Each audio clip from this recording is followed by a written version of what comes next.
Peter Lynch opens Chapter 6 by giving you a practical map to find the rare, life-changing winners he calls Tenbaggers, stocks that rise to be worth 10 times what you paid. His core message is simple and optimistic.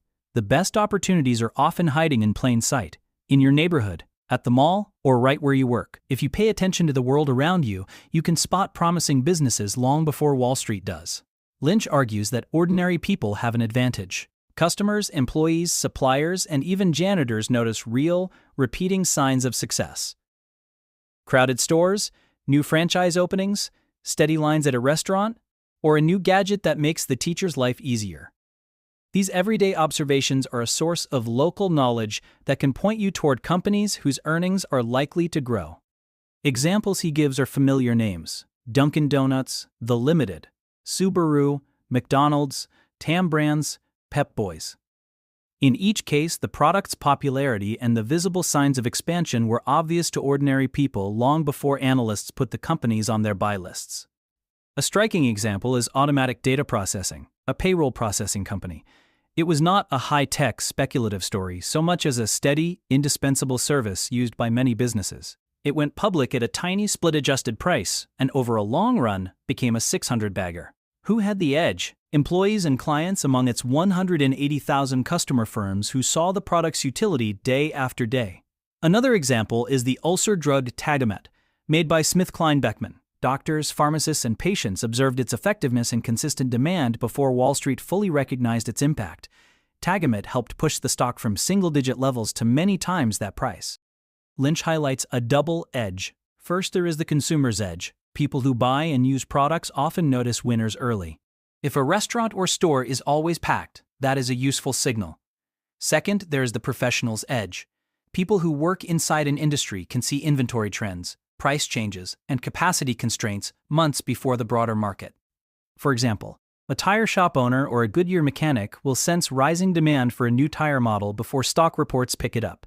Either edge can give you a valuable head start. The chapter also urges you to look beyond the obvious company. Suppliers, contractors, advertisers, and service providers all form part of a company's ecosystem. When a retailer or manufacturer is doing well, many different businesses in its supply chain benefit. Those adjacent businesses can themselves become excellent investments. Lynch points out that millions of people involved with a growing company can notice its rise. And if they act on that knowledge, they can benefit. Another theme is hidden value. Some companies own real estate licenses or other assets that the balance sheet understates. Employees or industry insiders might recognize when a company's tangible assets are worth more than the market is giving it credit for. Lynch gives the example of a broadcasting company whose television and cable properties were worth far more than the stock price suggested. When Wall Street finally noticed, the stock jumped or was taken private at a much higher price. Lynch is candid about his own misses. He admits he failed to buy many great financial services winners he saw unfolding right under his nose. That story underscores two lessons. First, being aware is not the same as acting. Second, even top professionals miss great opportunities. Don't let that paralyze you. Use it as motivation to learn from everyday evidence, and also to do the homework that turns an observation into an investment. Practical rules from the chapter. Look where you live and work. The next Tenbagger is more likely to be found in places you know well than in exotic corner cases. Pay attention to supply lines and service providers.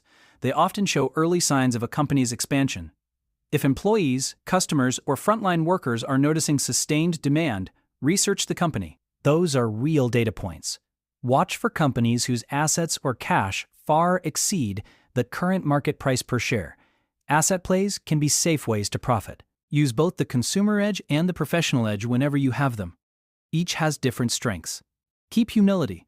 Even if you spot an edge, verify the fundamentals before you invest. A good product does not guarantee good management or finances. Lynch's message is empowering. Stock picking does not require secret formulas or advanced mathematics. It requires observation, curiosity, and follow-through. If you notice a product that is gaining traction or an industry quietly tightening up, follow the trail. Read the company filings, check earnings, and ask whether the observed trend will translate into growing profits. The Tenbagger won't shout from the front page. It will reveal itself to the observer who pays attention, does the homework, and has the patience to hold through the company's story.